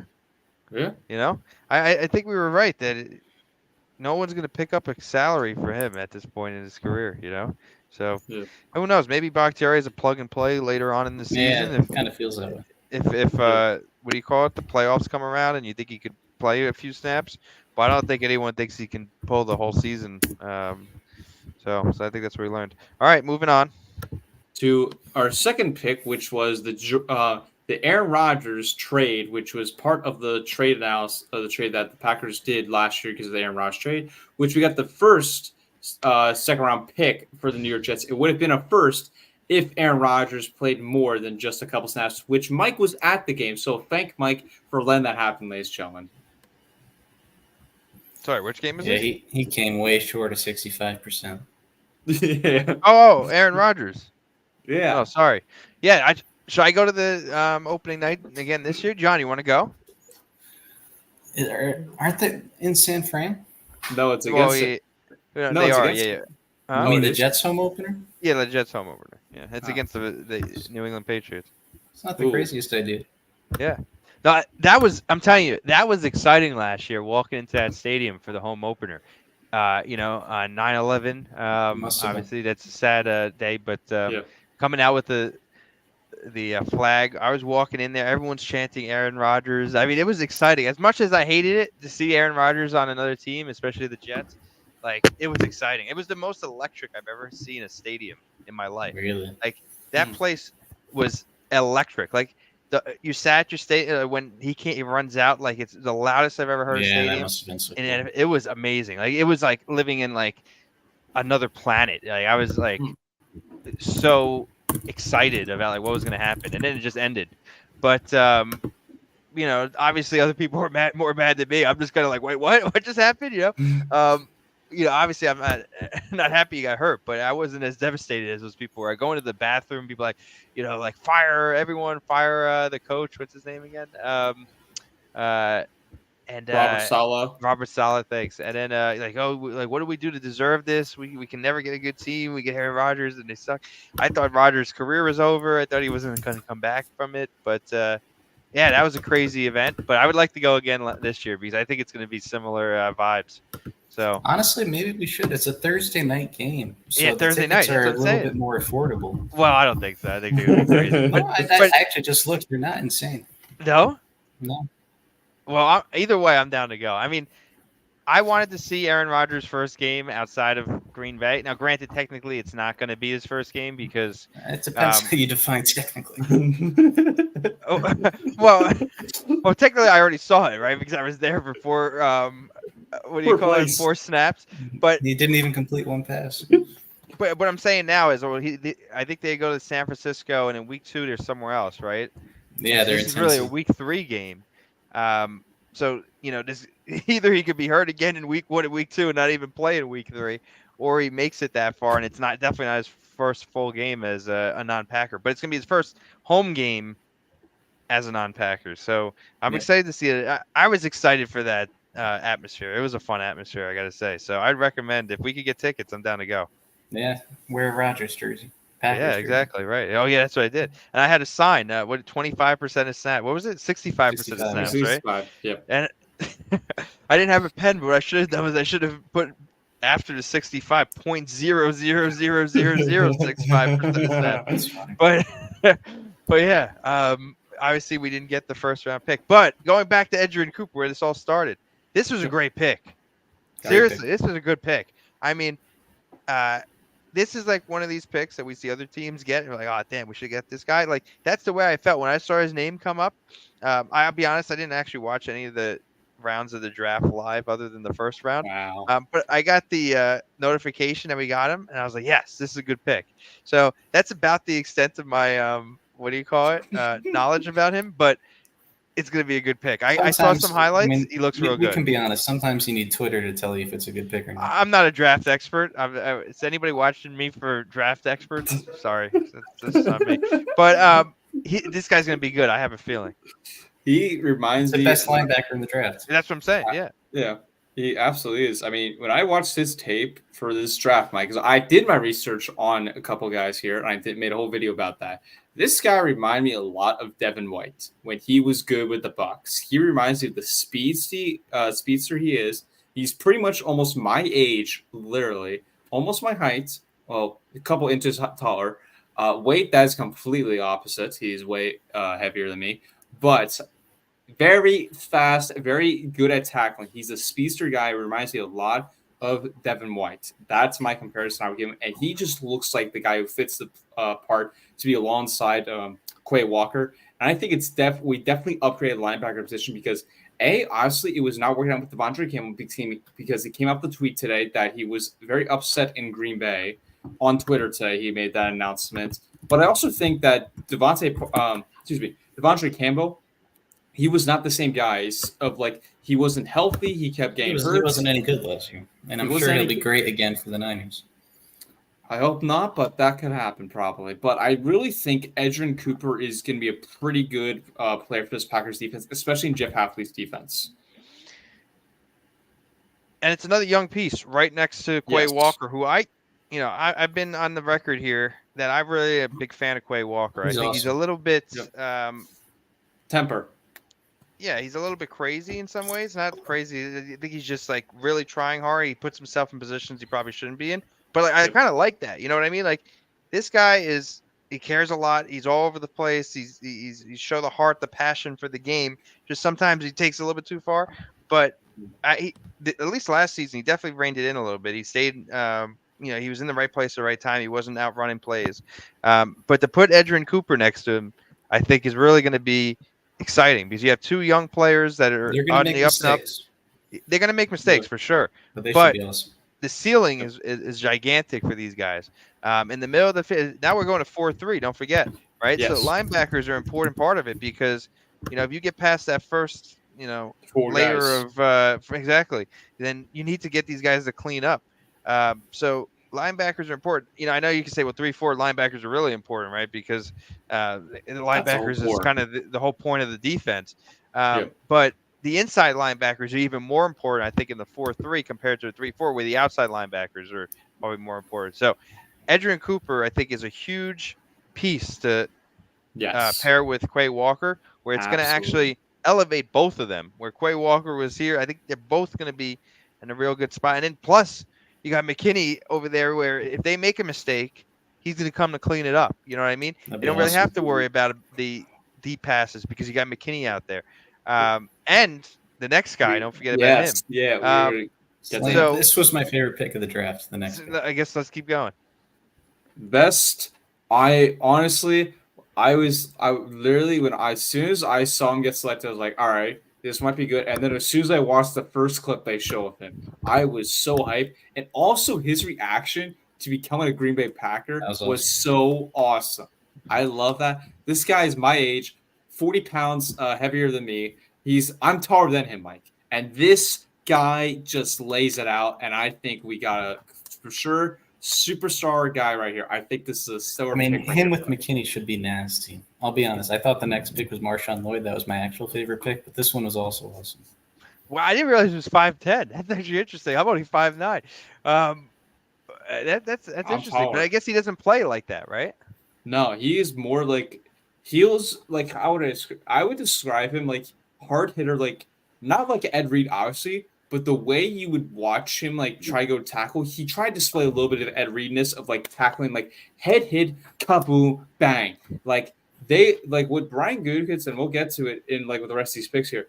What Brian wanted was versatility, and these guys can be versatile in each position that they've been selected. And they're trying to be very physical. They're trying to copy that 49ers defense. They're trying to get after because we've seen from our scheme it has not worked out. We've been so not physical under Joe Barry. Exactly. We were not even with Mike Penn. Don Capers obviously we were for a bit, but the last two defensive coordinators we haven't. And that's something that's got to change. We got to get back to the physical part of the game. Physical part, especially with this Packers defense. Yeah, I think it's a great pick. I mean, and again, it's pieces where we needed them. Safety, we needed depth. We need offensive line depth. Like we really, in these first three picks, picked quality players at positions of need that could really, push us this season and elevate us to the next level. And that's why I was so optimistic as I am, because Bullard starter day one, Cooper starter day one, Morgan started day one. That's big. That's big for this team. We got this guy doesn't work out. We picked two more safeties. That's true, right? But to pick starters day one in this team is big because it's not like we have any veteran presence here. No. So you needed to pick people that could go and you could plug them in and play, but then have success as well. And I think that's what we did here. I think we got big pieces, like you said, best linebacker in the draft, one of the best safeties in the draft. I think probably he was number 2, right? I would argue he was probably the best safety. I honestly would argue that. But And you can make the argument we got the best running back in the draft. yeah, right, which was another position in need. So I guess we'll keep going there, right? That's Yes. Next pick, which was from USC. I mean, we did get another Georgia guy, which we just got. Hold on, let me get back here. There we go. Marshawn Lloyd, running back from USC. He started his college career at USC, the South Carolina school, then transferred to the California school, ladies and gentlemen. Transferred that. He's 23 years old. USC to USC. Yes, Wow. That is rare. Rare to see that. So he went from the South Carolina to all the way to California. He's 5'9" too, so I'm surprised. Usually, Goody likes the height on players. I think he's learned his lessons for some guys. I mean, he's trying to copy. I get like the blueprints he has, but I think he's got to mix up the bag a little bit because we try to do heights, especially at receiver. I think that's what he definitely goes for. Like you saw Jane Reed, he's not that height. You've seen with other guys too. Like when we try to get MVS, we try to get other receivers back. The MVS was all right, but you look at the other receivers like Javon Moore. He was super tall, but he didn't pan out. Like I think Brian's kind of adjusting to his blueprint, which is working pretty well. He's adjusting. He's learning from his mistakes that he's made in the draft. Here's why I like this pick. Yeah, I've used this stat a lot. It's kind of a random stat, but it's very scary. Okay. Of all the running backs in the NFL who got at least 150 carries this year or last season, which is a lot of carries, but there's a good amount of guys that got 150 carries last year. So out of those running backs, who are the 2 worst running backs in the entire league as measured by yards per carry? I think I got my first answer is Josh Jacobs. Correct. Yes. AJ Dillon. Correct. Literally the 2 worst running backs in the NFL. And Dillon, I mean, he's a legend. I've got the Quad Father poster up. He has a lot of good memories in Green Bay. But you can unfortunately tell by watching him, he doesn't really have it anymore. And that's reflected in the bare minimum contract he signed this offseason. And Josh Jacobs, there's a lot more hope. You can say the Raiders' offensive line is no good, and you can say he was playing hurt, and you can say he catches passes, and he should be fine. But he is I think he's such a clear downgrade to Aaron Jones. And so you downgrade your RB1, but I really wanted Goot to take a running back on day 2 of the draft to upgrade your RB2. And I think this does that, and I think he'll get a lot of playing time. Mm-hmm. Definitely. I think the biggest thing, I mean, honestly, we had the best running back combo for 45 minutes of Aaron Jones and Josh Jacobs. But I think the big thing, which we've seen with Matt LaFleur's offense, is he tried to get that 1-2 punch, and he's trying to work out with Aaron Jones and A.J. Dillon. Fortunately, it hasn't panned out the way that we wanted to. I think Marshawn Lloyd is another Josh Jacobs that you want to see, and he can be more elusive, can get by, he can be involved in the pass game. So I think a 1-2 punch with Lloyd and Jacobs, becomes a great pair. I think that Lloyd, I mean, arguably, John just mentioned that he's one of the best running backs and definitely the best running back for his opinion. But I really think Marshawn Lloyd definitely takes a step here. I think he's going to be very effective, involved in this offense starting day 1. So, A.J. Dillon, you mentioned that he has a lot of good memories. Does he really, though? Like, A.J. Dillon, I think a lot of people like him because, like, of what he's done around, like, the community with, like, Door County. And, like, he never did it on the field. He never did. I think he did it against the Titans. Other than that, you're right. I don't really remember. Yeah, he had, like, one good game. I think Seattle, I think he had a good game.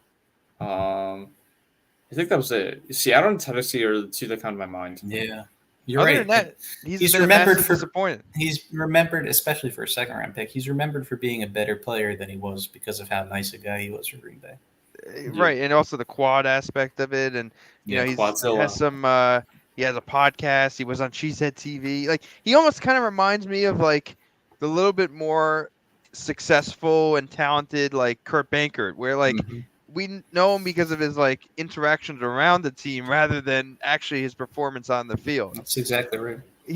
So A.J. Dillon, everything I said in the beginning, I think was exactly on point with what happened. I didn't think he was going to leave the team because he just had his kid over here, right? His wife is from Green Bay. Like, he has a lot of ties to the Green Bay area. I didn't think he'd want to move. But I didn't think the Packers should have been breaking the bank at all, and they didn't. As you can see, they basically said, all right, you want to stay in Green Bay? Well, it's going to be on our terms, not yours, man. Otherwise, you're going to go. And basically, they were right. But Josh Jacobs, look, I'm going to give him a little bit more credit than you guys are. I think I just want to see him prove it. I obviously want to. Maybe it was more than John did, but Jeremy, I think, has some faith in him. He had one of the worst offensive lines, especially when you have him in your fantasy football lineup and you see that man put up week for week of terrible performances. That just tells you how bad that Raiders offense was. Really, the offensive line. Right. They had a terrible offense, but this guy is someone that was one of the best running backs in the league a few years ago. And it's not that he's old, right? What is he? He's not old. He's 4 years younger than Aaron. I believe he's 26? 4 years young. Yeah, 25? He's 4 years younger than Aaron Jones. Yeah. So, like, he's still got stuff in the tank. He's going to a new team. He's got a rejuvenated, like, young quarterback that actually could be successful in this league. I think that he can have a rebound year. I really do. But I think Marshawn Lloyd, he needed a running mate, right? I think Josh Jacobs, and I think Marshawn Lloyd's going to be the guy. I think A.J. Dillon's going to be almost like a glorified fullback, which honestly is where he probably should be. That's also if he makes a team, right? But I would give A.J. Dillon a spot as a glorified fullback. I think that's where he should be. I really think that's where he should be. I mean, he was no good at picking up 1 yard last year. I keep hearing discussions about that, though. Like, they're considering. I mean, I love the fullback. I love Packers are a better team when they have a fullback. Bring the fullbacks back. But the thing is, maybe he has more success now that people aren't expecting him to come out of the backfield. Yeah, that'd be awesome. It's almost like a surprise, right? Where, like, okay, I'm going to give it off to Marshawn Lloyd. Nope, give it to A.J. Dillon. Try tackling this guy with his what do you call it? Because it's a surprise with his quads. But then again, I know what you said. Like, he got the ball and he fell down when he had his quads. Yeah. He can't stay on his feet. I don't know. But if there's a route for him to rejuvenate his career, maybe it's from like a fullback role. So I could see that working, but yeah, if he can't even do that, then I don't even see how he makes the team. Basically, just tell me, hey, either move to another state and deal with somebody, another team, or be unemployed. I don't know what to tell you, but I that's the think problem. that's exactly how Goot goes, guys. But that's the problem. Like he's all over the place. Like he's got what do you call it? He just built the house and all this stuff. He's got all this ties to Green Bay, and Yeah, sorry, it's a you're tough gone. business. It is tough, right? But It is. that's the thing is he was very open about that part of his life. About his wife and his kids and all that stuff. But like it could come crashing down because he didn't put it on. What do you call it? He didn't perform on the field, and it's unfortunate. But he never really did. Like that first season in the COVID season. He was on like the bench, like he was on like ice, right? Like, oh, we're gonna get him going. When are we gonna get him going? Next year, like you said, he had some good games down the line. Then he got hurt in the playoffs. When I was actually hoping that he was gonna do something because it was the cold weather. I thought it'd be tough to tackle him. And then he got hurt. But even when he was healthy, after that, they were he's using terrible. Patrick Taylor over him at times last year. Yeah. Well, that was last year. I'm talking about the year when they lost to San Francisco in the divisional, right? Because I think that was their first game, right? They lost that one. But going into the playoffs, I think it was that Tennessee game where he was like really hard to tackle in the cold weather. And I thought that was going to happen in the playoffs. It never panned out that way. He got hurt on that kickoff or punt return. I forget what it was. I think it was a kickoff return. And the next year and the years after that, he was just not the same. So, this is a big year for A.J. Dillon. It's either he proves it or he's done. If he even makes the team. But Marshawn Lloyd, good pick at the right time, and the Packers need a running back, so I'm glad about it. Yeah, definitely. I think that was the right decision. And Mike, we did this on the mock draft too, where we predicted that the Packers would get a running back. I think we went too early and we said like second round, but we were in the right idea that the Packers need to select a running back, and we had Jonathan Brooks from Texas at that time. Right. Yeah. No, I think we were on the right path. We were just one round too early, but yeah, no, I'm happy with it. All right, let's go a little bit quicker. We got a lot of guys over here. Next player is Tyron Hopper. The Packers trade up for him. This was a questionable pick to me because I did not think the Packers. I mean, I thought they might take another linebacker, but I didn't. I thought there were some other players on the board that they could have taken better, and he's more of a special teams guy when I'm looking at Tyron Hopper, but very physical and hard hitter too, though. Yeah, I mean, this is one where Twitter had to tell me if it was a good pick. Twitter said it was a pretty bad pick. Hopefully, that's not the case. He seems really athletic. I mean, even if he is just a special teams guy, good special teams players are important. Like, I mean, you saw that. What was his name? The guy who recovered the fumble in the divisional game against 49ers. Wilson. Eric Wilson, yeah. Like guys like Eric Wilson, they get no attention. But every special teams play is so important. So if he's a great special teams player, that's a slam dunk pick, even if he's not really getting on the field other than that. Exactly. Mike? Yeah, it's a little bit early for a special teams specialist. It is, yeah. But like I said, I'm not too worried about linebacker position, but we're gonna need some depth there. And Isaiah McDuffie's depth. I think Tyron Hopper's gonna be the other depth. So I can't say too much about him. All I know is I'm glad we got Cooper first. Yes. Exactly. Right. If this was our top linebacker, I'd probably be more disappointed, more concerned about it. But because we got Cooper, like this is kind of gravy. But maybe his dad was the police officer in Stranger Things, with Tyron Hopper. You guys get that one? No. I haven't watched Stranger Things. You don't watch Stranger Things? I've never watched it. What do you call it?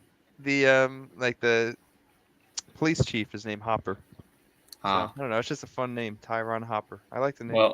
Well, we go from Cooper to Hopper, folks. We go from right then and there, linebackers especially. But let's get to our next pick real quick, which this is a safety, but from what I've heard, this guy is special teams, very good at special teams, and that is Evan Williams, safety. Oregon State, right? That's him? I like it. Yes. Oh, Oregon? I like it very much. This guy can really step in. Wasn't it Oregon State? That's wrong. Oh, I thought it was. Or is it? Am I thinking about the wrong guy? It was Oladapo who was Oregon State. Oh, yeah, you're right. I mean, Yeah. all of these guys I know less and less about, but I feel like rounds 4 through 7, it seems like Goot got a lot of value. All these guys could be contributors. I mean, Monk in the next round, hopefully he's good enough to take Josh Myers' job. Because like Mike said earlier, it's hard to feel that excited about Josh Myers. His ceiling is so low at this point, even if there still is some floor there. But I don't know. From here, there wasn't a pick that I disliked for the rest of the draft. Great. I don't think anyone was going to add a ton of value, but we needed depth at the safety position. So you can see that Goot saw the positions in need and went to address them because we had so many picks. Let's put guys in the positions that we really need. Safety is one of them. I'm not going to complain. I'm not going to say I know a ton about him. Again, on the short side, though, 5'11", under 6 foot. But I guess safety is a position you don't really need a ton of height because you're more the cleanup guy. But yeah, I don't know. I think it's going to be, hopefully a good pick.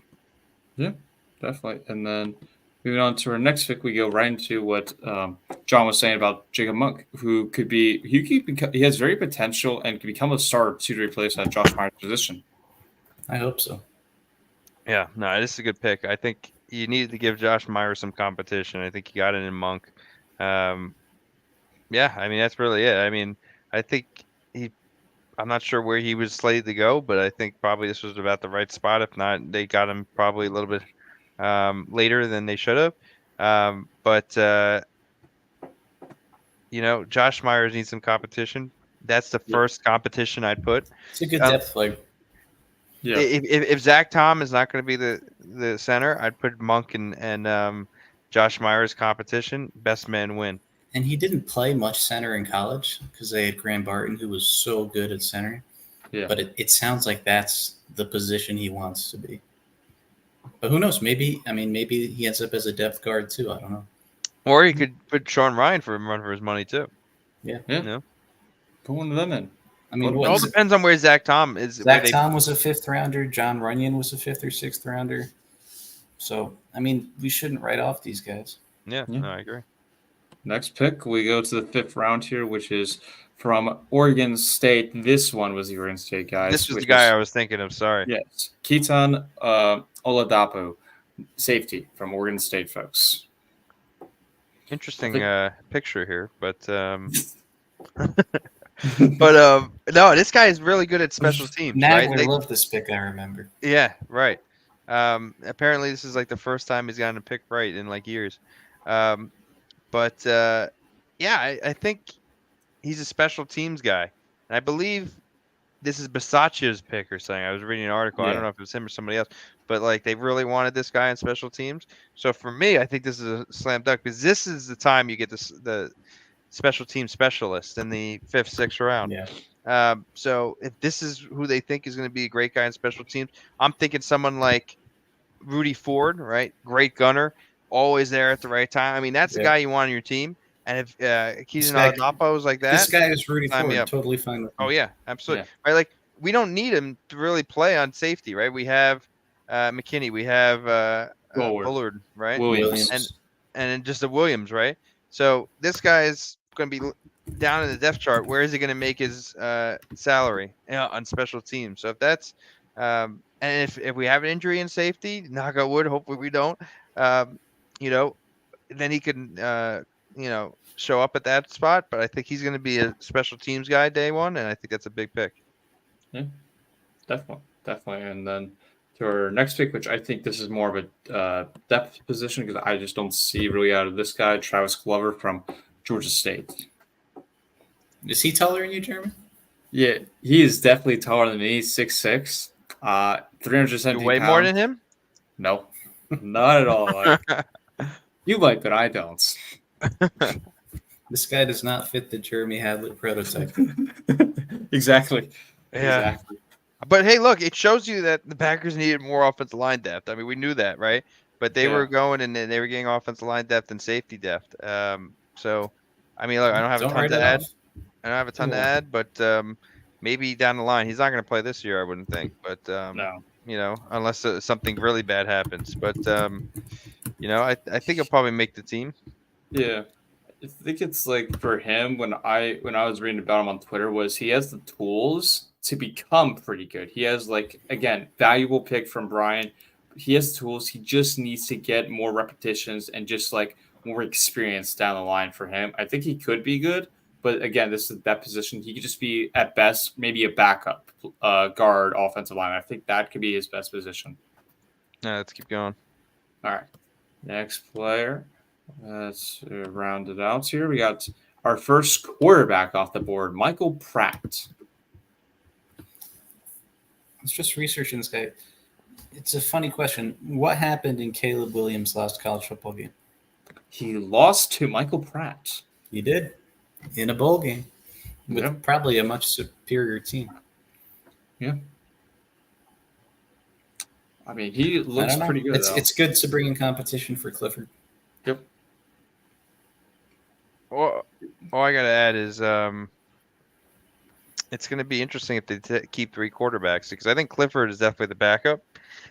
Do they keep 3 quarterbacks? Also, what's his name? The guy they had last year from the CFL. I forget his name now, but they moved him to receiver. Magoo, yeah, Alex Magoo. They moved him receiver, which is interesting. But it'll be interesting to see if they think they could get this guy back on the practice squad and make him the. I would take 100-1 odds that Magoo does not make the team. I think our quarterback room is set with Pratt. I think our receiver room is stacked. I think he's going. Oh yeah, no, I agree. I don't think he makes the team. But what I'm saying is, do you think Pratt makes the team as the 3rd quarterback? Yeah, I do. So you don't think that they try to get him back on waivers? No, I think this guy slipped in the draft. Like he probably could have been a 4th-round pick. So I think he's talented enough that he should stick around. Mm-hmm. Okay, so we're gonna carry three quarterbacks this year. Yeah, I think you're probably right. I think that's probably what they do. But I hate carrying 3 quarterbacks. It's kind of a waste of a spot. But especially with the call ups, if they really think that they're gonna. Yeah, I mean, it cost the 49ers a spot to go to the Super Bowl against the Eagles because of the whole QB situation. Yeah, but now you can do emergency quarterbacks, right? Didn't they add that rule? Yeah, they add the rule. It doesn't now. really matter. So. Yeah. All right. And lastly, but not least, we got a Kevin King, folks. We got a Kevin King. Just King. Speaking of Kevin King, he's back in the league. He's back with the Falcons? Yeah. Good for him, though. Good for him. Yeah, good for him. I always thought when he was healthy, he was a better player than people gave him credit for. Yeah. And he tore his Achilles working out. So he's had some tough luck. But, yeah, this guy, I'm not going to say I know a ton about him, but a lot of people, inclusive of people on the Packers currently, thought he fell way too far and that he should have been, maybe like a 2nd, 3rd round pick. And I don't know what exactly happened to him. He's some legal trouble? Good depth cornerback. Yeah, he was so pretty much last year in his season, if he won the NFL draft, he would have been a top 15 pick in the NFL draft last year. But he fell off. Top 15? Top 15. He would have been a top 15 pick last year. But he fell off, Mike, is the problem. He fell off this year and struggled a lot. He's like Kevin that much King. To go from top 15 to a 7th rounder? Yeah, he really fell off last year. Such a bad year. Yeah, he did. Really? It was very bad. I asked my Penn State friend who told me he was pretty solid last year, but he was very, very bad. And I like the value with you have your 7th round pick. I think this is pretty good here for Goots. And they're giving King a shot, and King said it on the to Wes Hoskowitz, like, they're giving me a shot. I got to make the best out of it. So hopefully it could be the unwritten story and he makes the team. It sounds like if he really goes for it, he can be a contributor. Yeah. Like the talent is there. He's just got to figure it out. Exactly. I'm going to do more research on this guy because if he's going to be a top 15 pick, I believe in him. I think that the Packers got a steal here just like a lot of other people thought. And maybe it was just an anomaly last year. But it doesn't make sense to me that you could have a guy from top 15 without injury or anything like that go from that to 7th rounder. Now, something must have been wrong. Our cornerback room is Jair and then a lot of depth. And as long as like you get 2 or 3 guys that emerge from that depth group, you're going to be just fine. right. got And Eric he could have Stokes. an opportunity, right? Eric Stokes has not proven himself. He doesn't know if he can stay healthy. Yeah, it's like Stokes, Nixon, Valentine, Yep. Kalen King. Yep. If two of those guys are good, we're all set. Honestly, though, cornerback, it could be a problem, right? Like, I was if surprised Stokes we doesn't didn't. stay healthy, you're right. we- We didn't really. It I could be thought a we were gonna problem. draft Yeah, them. it could be a problem. It could be. Yeah, I mean, it there very well is. could be a problem. I mean, some of our safeties can play in the nickel CB position too. Valentine's okay. Yeah, I mean, we can have like Williams or the other safety too. Like they can play in the. I think Williams would be the best case if you want to put in that nickel CB, like what Keyshawn Nixon was doing in the dime frame. That could be your best option to convert him into that because they can be. Because some of these safeties that we got are very versatile and can play other positions too.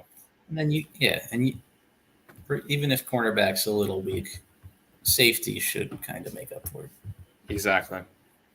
It should. All right. And then lastly, one thing I wanted to shoot out. I know it's getting late, so we probably should shut it down. But the long snapper from Wisconsin, the undrafted free agent, I was excited about that one. I think that could be a huge signing because we have not had a quality long snapper on this team in a while since Brett Good. Good. And we need one. I mean, we lost that game in San Francisco, I think, because terrible. I forget his name now, but that terrible long snapper let that guy go right by him. Matt Orzak, if I'm correct. No. It was the year before him. It wasn't Matt Orzak. It was I forget his name honestly, but I remember going to a game that season, right, and seeing him walk by alongside. I was like, I could take this guy on. I could probably fight him. How the hell is this guy going to block for some, a huge NFL defensive lineman? He did it. The guy ran right by him, and they got the what do you call it? Punt block in the worst absolute time. So the Packers need a good long snapper, somebody that you could put there and forget about it, and forget about him. I'm hoping this guy's the answer. I don't know. We'll see. But to get a hometown Wisconsin boy in there, I think that's good. Good selection. And he was like the top long snapper, I think. So I don't know. He was. I think he could fight out for that final position too. I think he could win the job in training camp. There's a lot of. Oh yeah, I mean, every team has battles in training camp, but the Packers definitely have a lot of them. Yeah, definitely. Peter Bowden, his name. So he was number 2. There's somebody else, Joe Shimko, in North Carolina State. Oh, wait, wasn't Mike? I think I remember the guy's name. Was it Coco? Jack Coco? Oh yeah, Jack Coco. Jack Coco. I can't remember. He definitely was on the roster at some point. He was on the roster. I remember that. Yeah, but wasn't Jack Coco like the guy that was against Orzek? I can't remember. No, I don't think it was him. Hunter Bradley? Hunter Bradley. Classic. Yeah. Yeah, that's it. Yeah. I believe that was him. I guess he's 6'3". 2018 to 2021, right? Was 2020? Yeah, I think that was him. No, sorry, it's Stephen Wardle. That's who I'm thinking about. Oh, yeah, he was terrible. Stephen Wardle. Oh my God, that guy was terrible. What is he? Let's see. How tall is he? Yeah, he was 6'4" apparently, but he didn't look it right now. He didn't look it. But yeah, Stephen Wardle. That guy was terrible. Oh man. All right. Any last thoughts? Go Pack, go! Yeah, exciting season. It is. It's gonna be an exciting a long season. way to go. So what's left in the offseason? So we got the schedule out of the way. We got the draft out of the way. We got combine out of the way, obviously. Just OTAs in camp and preseason. Yeah. So when did the OTAs start? Today. Yeah. Did it start today? Yeah. I didn't even realize. Wow. Yeah. Just stay I haven't healthy. been on Twitter Nothing for a while. else really matters in OTAs. Exactly. And then so mini camp is let's see. So the Packers OTA workouts are May 20th to 21st. You're right. May 23rd, May 28th to 29th, and then June 3rd, 4th, June 6th. So one of those days are the mini camp. I don't know which one, but yeah. So I mean, I'll be interested. At least we'll get some Packers news coming in. Not a ton of news probably, but hopefully everyone stays healthy. We should be hearing soon. Yeah, we should be hearing soon about that Jordan Love at the press tomorrow. Is what I'm hearing. They're going to ask Goody about the extension talks. Yeah, that's a Right. big one, actually. It might not That is happen big. anytime soon, but that's a big one. Yeah. The other thing is Jair Alexander showing up to everything, so we're worried about Jair Alexander not being happy. It seems like that concern is thwarted, which is good. He was in that video, which I know Jeremy and I had a contention. Were we supposed? Is there like a fight that we had planned here, Jeremy, about that video? Which video we We were talking gonna. about? We were supposed to like The schedule what do you call release it? video. We were supposed to debate about the schedule release video. Remember that in the text? Oh chat? yeah. Oh yeah. We can debate Yeah. about that right now if we want to do that. All right. No, that was garbage. I'm sorry, but although, did you guys see the Chargers one, the Sims one? That was great. I love that one. That was great. That Packers one was solid. That Packers I don't one know. was. What? I'm It sorry. didn't even It It was fine, but it wasn't a schedule release video. Yeah, it had nothing to do with the schedule. it landed in the top 5 of the social. Like let's Mike. Let's. Well, that's Yeah, not because saying much. there's a lot of Packers fans. I'm sorry, Mike. Let's take it back here. Knowing what we've seen in the social media, this was definitely improvement of what we It was see. an So improvement, but yeah, I don't it's- even think it was an improvement. not I- much to base that off of. I don't think it was an improvement. Like, look at the Falcons last year with like the At Game least of they Thrones put some one. budget into it. Did they even? Like, they got a Well, lot then of they people to got do all it the for free. guests. But Yeah. just because you I got think cool they paid guests, Nagler. I don't think so. I don't think No, they paid they- Tom I think Brady. they I don't paid- think so. they probably Maybe- paid Joe Buck. Yeah, they probably paid some of those guys. Yeah, but yeah, I mean, they put some budget, I guess, but it had nothing to do with the schedule. Like the Sims one Yeah, was I mean, good. Like, how could you make a schedule release video? It's not about the schedule. right, Like exactly. they're saying something about the pep rally. I don't even. The Sims one was great. They had like Taylor Swift and what do you call it? Travis Kelce. He's on his like podcast, and then Yeah, Taylor that's Swift. good. Like it was like the inside jokes, and it was funny. And in the beginning, I don't know if you saw. I don't know. I didn't see where it was in the video, but have you ever played The Sims and you put the people in the pool and you take out the what do you call it? Like Ladder. the ladder, and they die in there because they don't know how to get out without the ladder. They did that in the video. I thought that was mad funny. I've never played Sims, so I didn't appreciate it as much. But it was Oh, very you never play? I mean, I've never played like a lot, but I know the fact that if you take the ladder out, they die in there because they have nowhere to get. They don't know how to get out like without the ladder. Like it's coded that in order for them to get in and out, they need a ladder. So if you take it away, they get stuck in there and die. And they did that in the video. It was funny. But yeah, the Packers, they had nothing to do with the schedule. Really, what was it? Like pep rally for what? And like Yeah. I don't know. They tried though. I can't hate on You it too much can- because they. I did can try. hate on it a lot. I have to do something about the schedule. You know what I mean? I want to see inside jokes and different things about everyone that's on the schedule. That's how It it should wasn't. be. It had nothing to do with the schedule. Like basically, they had this whole skit, right? And at the end, here's our schedule. Okay, like what? How did that have anything to do with the schedule? You know, I don't know. The Packers social media team still needs an overhaul. It's not. I don't. They had a social media director post. I remember we posted it out. They Yeah, never gave Tyler Herrick an opportunity to interview for that job. I guess I don't know. But yeah, I wasn't impressed. So if anyone's in the comments likes the video or not, let us know. But you know. I think John's on the same page as me, so you're 2 against 1. I still like it for the comedy. That's all the purpose. I thought it was like a funny video to watch. It's a little too cheesy too. I will. Okay, Some I'll of the admit it was. jokes. I mean, I liked. They brought Don Mikowski, Magic Man, in it, and he just like flashed. I like that part of the video. My favorite part of the video was that Jair Alexander was in it. He looked happy. Same. That's That's all. that was my favorite part. I was like, oh wait, there he is. Okay, cool. It seems he wouldn't have done that if he was mad at the team. So it seems like we're okay there. He had the corniest joke I've ever heard in my life. Was about don't bring peanut butter to a jellyfish. I liked that one. I thought that was good. I think that was funny. Those You are know, just he corny. was being himself. He was being myself. That was the biggest thing I got from that video was that Jair Alexander was being himself. So, you know, that I'll give it to him is that they included Jair and he was himself. Also good that they got Jordan Love in there. I thought that was good. You know, Preston's Preston, but They had Look, Larry McLaurin.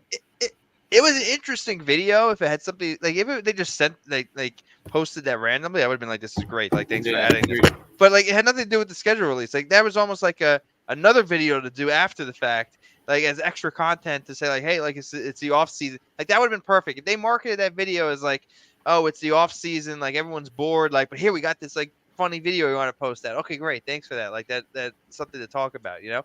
Instead, they made it like the schedule release video where it had nothing to do with the schedule. Like that, you can't put that video in lieu of the schedule release video. You need something that actually has to do with the schedule. But I don't think they have the team to do it. I don't think they're good enough with like creative design and like building something out in that kind of video. They have to come up with like some funny thing, but like they don't know how to build out something to do kind of what like the Chargers is. The Chargers probably have somebody in that role that's really good at that, and it's hard for another team to kind of replicate it. But you're right, Jeremy. We did do a lot of numbers, but I think it did a lot of numbers just because the Packers have such a big following than anything else. Like the Chargers don't even have that big of a following, and they're way ahead, like double the amount of everybody else. I get why the Packers don't invest in social, because like they're gonna have the followers no matter what. They have a history. They're always a good team. Like they don't need to be known for social, but it's not that good. It's not. And what I would do is actually say, maybe let's throw away our internal team and go to our fans, because there's such a good fan base out here, right? If you throw away that and like actually, Tom Grassi would do the job for free. Probably.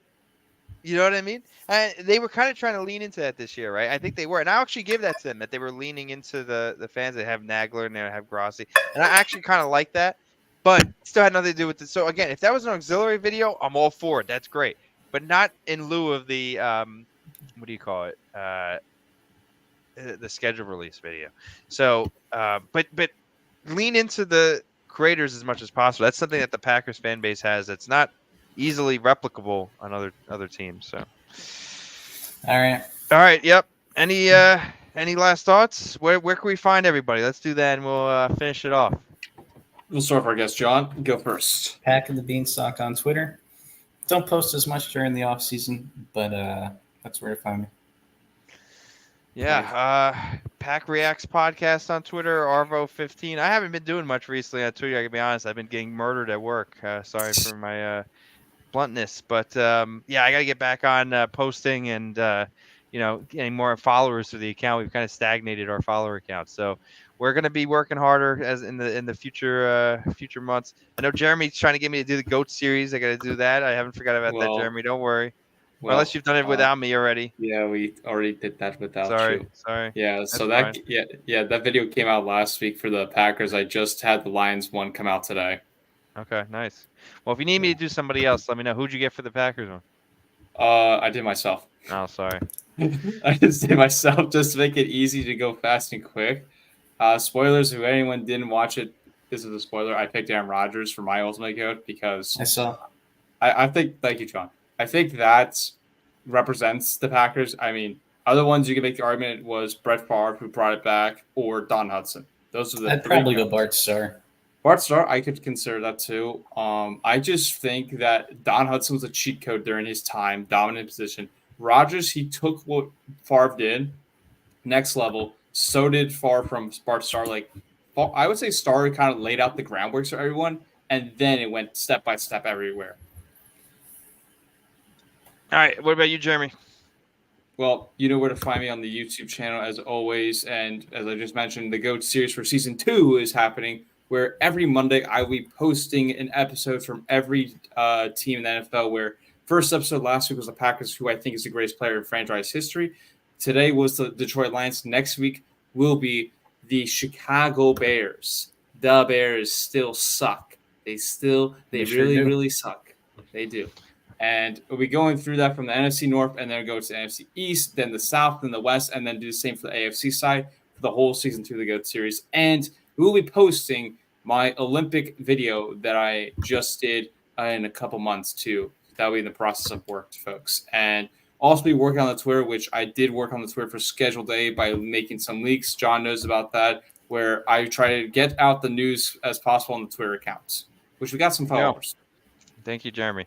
But I will join for a GOAT series. Don't worry, I will. I guess not for the Packers, but for somebody else. Yeah, you can join for somebody else. Okay. All right, thanks, guys. It was fun to get back into it, and yeah, it's we'll see what's up with the off season, but it's going to be a little bit of a dull period here. So, we'll start it up again in the summer. We're going to get some more news. Thank you guys for having me. Yeah, thanks for coming, John.